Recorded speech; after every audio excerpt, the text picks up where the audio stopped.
Bonjour à vous deux, vous venez de nous rejoindre. Pierre, on s'est déjà vu, je ne vous redis pas bonjour. Francis. Bonjour Florence. Bonjour Pierre. Francis Van de Woestijn, vous êtes toujours rédacteur en chef à la Libre Belgique. Bonjour. Candice Vanek, c'est la première fois que vous venez sur ce plateau. En effet. Vous êtes journaliste chez M Belgique. Vous avez écrit cette semaine sur votre blog personnel un article sur les caricatures de Charlie Hebdo.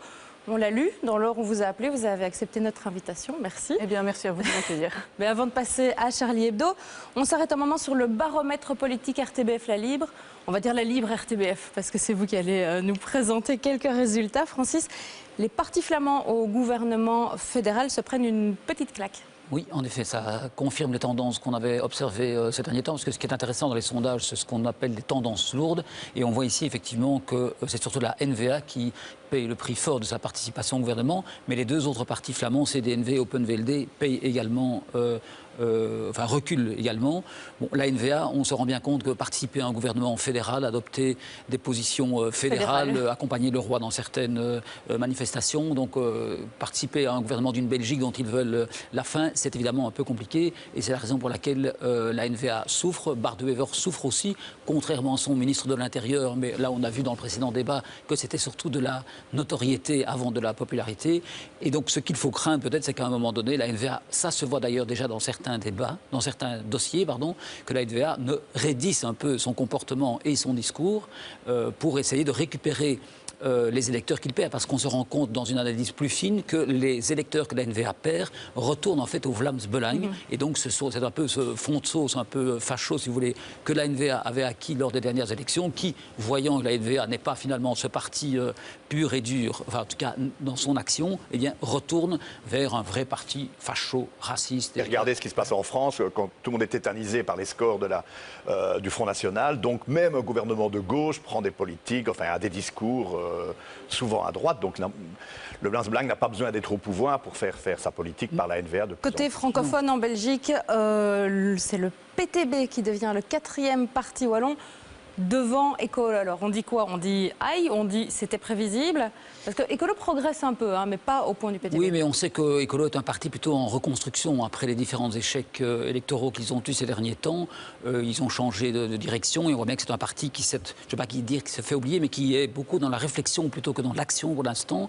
Et donc c'est pour ça qu'à mon avis, on voit très peu les Écolos. Les nouveaux secrétaires fédéraux sont pas très présents dans le jeu politique. Vous allez dire le PTB non plus, mais je crois que le PTB recueille en fait les fruits d'une opposition atone un peu pratiquée par le Parti Socialiste, qui lui aussi avait une interview d'Elio Di Rupo dans la Libre il y a quelques temps, qui disait ben non, on ne veut pas faire tomber le gouvernement. Nous, on est là dans une phase de réflexion. Donc on sait bien que les gouvernements pourrissent plutôt de l'intérieur, mais là, c'est vrai que l'opposition du PS paraît parfois tellement un peu fluette, douce et gentille que c'est un parti qui est réellement dans l'opposition, le PTB, qui recueille les fruits d'une opposition plus dure, même si on sait bien que dans le discours du PTB, c'est... il n'y a qu'à... Alors les gouvernements pourrissent peut-être de l'intérieur, je ne sais pas si ça se sent de l'extérieur, mais il y a un élément intéressant de ce baromètre, c'est que le public ne s'y retrouve absolument pas quand il s'agit d'identifier les partis au pouvoir. Alors à Bruxelles, 6% des sondés sont capables de donner les partis francophones au pouvoir. En Wallonie, 23%. Ça veut dire que ça ne les intéresse pas ou qu'on bosse super mal? D'abord, ce sont des gouvernements donc, de coalition, donc c'est très compliqué à Bruxelles. En plus, il y a des francophones, il y a des flamands, c'est assez compliqué à expliquer. Non, ce qui est le plus surprenant, je pense, c'est au niveau des personnalités. Il y a seulement 34% des Wallons qui peuvent dire qui est leur ministre-président. Il faut dire que Paul Magnette, évidemment, a deux casquettes qu'il exerce, deux mandats exécutifs qu'il exerce à plein temps. Et je veux dire, son parcours politique a été un peu varié ces derniers temps. Il a été un ministre fédéral, pas très bon d'ailleurs. Il a été un ministre, un président du PS un peu faisant fonction, parce qu'Elio Di Rupo avait toujours le titre. Mais maintenant, 6% il est ministre-président. et 23%, ah oui, pas donc grand-chose. Non, et vous avez vu même qu'il y a plus de socialistes qui ignorent qui est ministre-président wallon que de libéraux, ce qui est quand même un peu compliqué. Donc on peut fêter les Wallonies pendant encore beaucoup d'années pour implanter un peu cette connaissance, je dirais, du public politique, du personnel politique francophone, c'est vrai. Les bonnes Wallos à tous ceux qui sont en train de les fêter ou de s'en remettre d'ailleurs. Alors ça fait longtemps qu'on n'a plus parlé de Charlie Hebdo après la tuerie en janvier dernier, le mouvement sans précédent, les manifestations dans le monde entier, le slogan « Je suis Charlie », le numéro posturie qui s'est vendu à 7 millions d'exemplaires. Eh ben, le magazine satirique a repris sa vie doucement, avec la même férocité qu'avant. Une férocité que les nouveaux abonnés ne connaissaient peut-être pas. Dans le dernier numéro, celui du 9 septembre, plusieurs dessins ont fait octer les gens. Il y a d'abord la couverture, vous l'avez peut-être vu.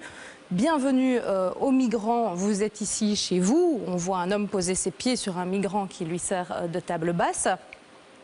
Cet autre dessin aussi, la preuve que l'Europe est chrétienne. Les chrétiens marchent sur l'eau, les enfants musulmans coulent. Et puis le dessin qui a sans doute fait le plus parler de lui dans ce numéro de Charlie Hebdo, c'est celui-là, si près du but, où on voit le petit Taylan. Qu'est-ce que vous avez pensé de ces dessins, Candice?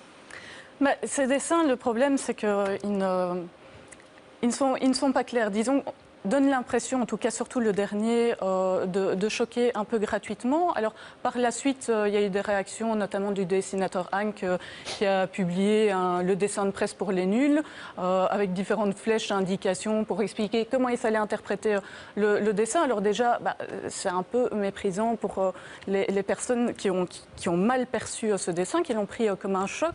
Parce que bon, voilà, on leur explique que c'est une dénonciation de la société de consommation occidentale. Alors, c'est un argument qui aurait pu valoir si le père d'Aylan était un migrant économique qui avait fait la traversée de la Méditerranée, parce qu'il se serait laissé un peu avoir par les sirènes de la société de consommation occidentale. Or ici, ce n'est pas le cas. C'est une famille qui fuyait la guerre et pour une fois, les multinationales n'ont pas grand-chose à voir là-dedans. Ça aurait été plus pertinent de pointer l'absence de politique migratoire européenne ou l'inaction des États européens par rapport à la guerre en Syrie. C'est vrai que la photo du petit Taylan a été un vrai coup de poignard dans le cœur de millions de personnes. Du coup, ce dessin est parfois très très mal passé. On a vu réapparaître sur Twitter le hashtag « Je ne suis pas Charlie ».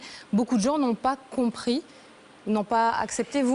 Mais évidemment, tout est devenu plus compliqué, évidemment, depuis le 7 janvier, et c'était déjà pas mal avant, alors que Charlie Hebdo fait la même chose depuis 50 ans, plus de 50 ans, il faut le savoir.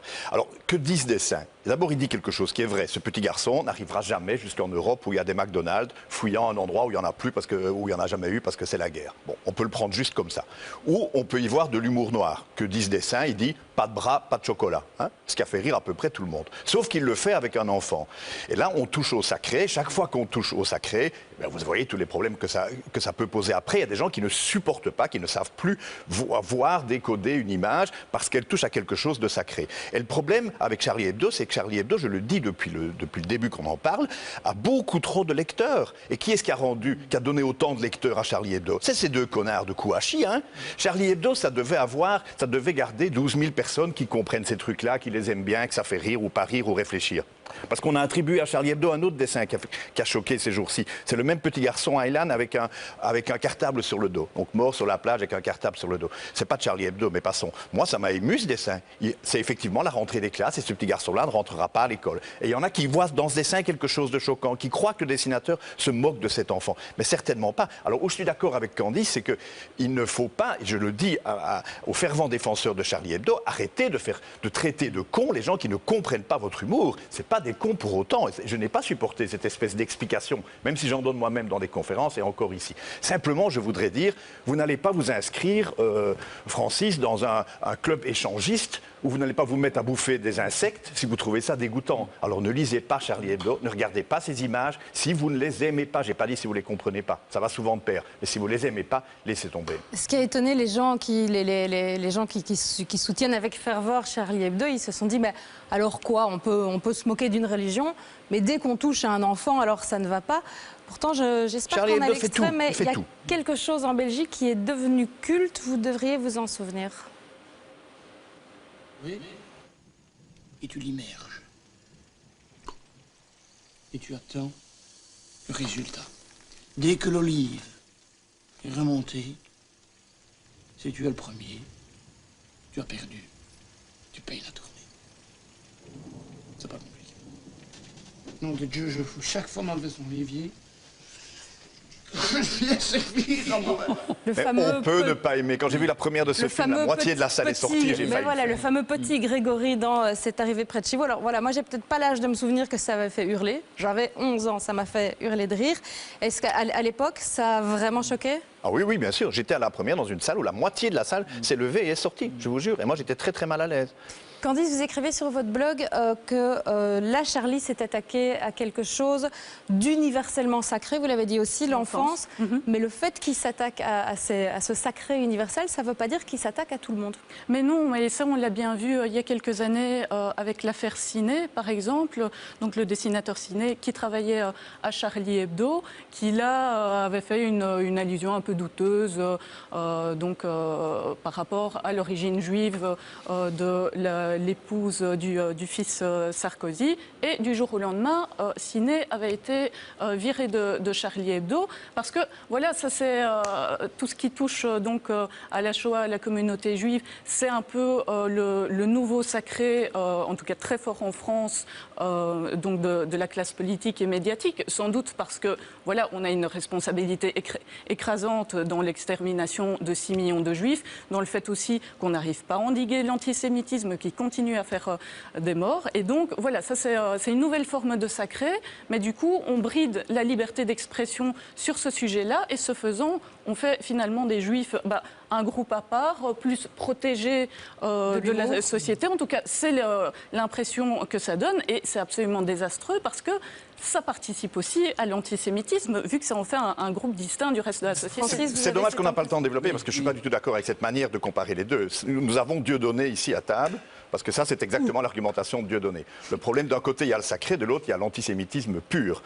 Et on ne s'est pas attaqué à du sacré quand on a dit que le fils Sarkozy se mariait peut-être pour des raisons d'intérêt. Ça ressemblait à de l'antisémitisme juif, égal argent, et c'est pour ça qu'il le ferait. Donc c'est un combat en antisémitisme, pas contre. C'est pas du blasphème. C'est choquant, mais le dessin de Ries est aussi choquant finalement. Et voilà, il ne va pas se retrouver viré pour... ce serait un peu difficile. Arrêtez de regarder ce qui vous choque.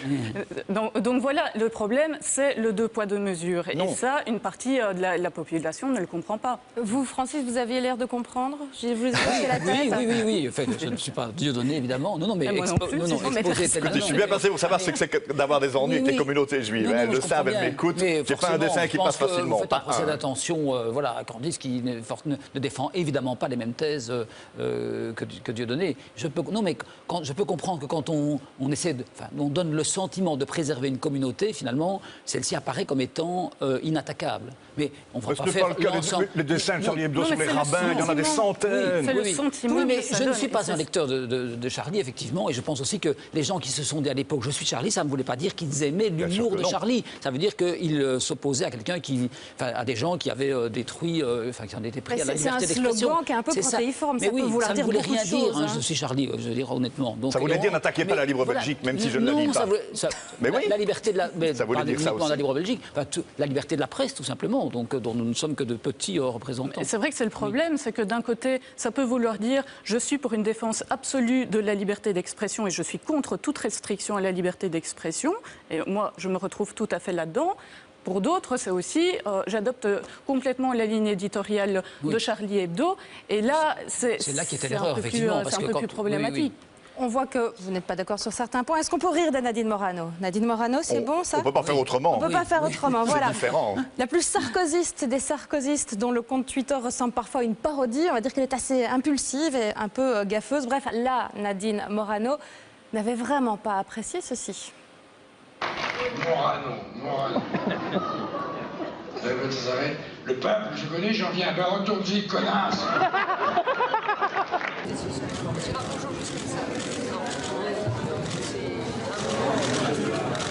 On n'est pas au théâtre. Vous étiez quand même tous les deux présents au tribunal. Vous n'étiez pas obligé d'y aller. J'ai été obligé d'annuler une répétition de ma pièce pour aller au tribunal de Nancy. Et il m'a semblé que le président ne m'était pas hostile. Ah oui? Alors je ne sais pas. Et elle? Parce que 15 000 quand même. 15 000 €, ça va pas, non? Connasse. Voilà. Est arrivé ce qui devait arriver. Nadine Morano l'a attaquée pour injure publique. Elle a été déboutée devant le tribunal.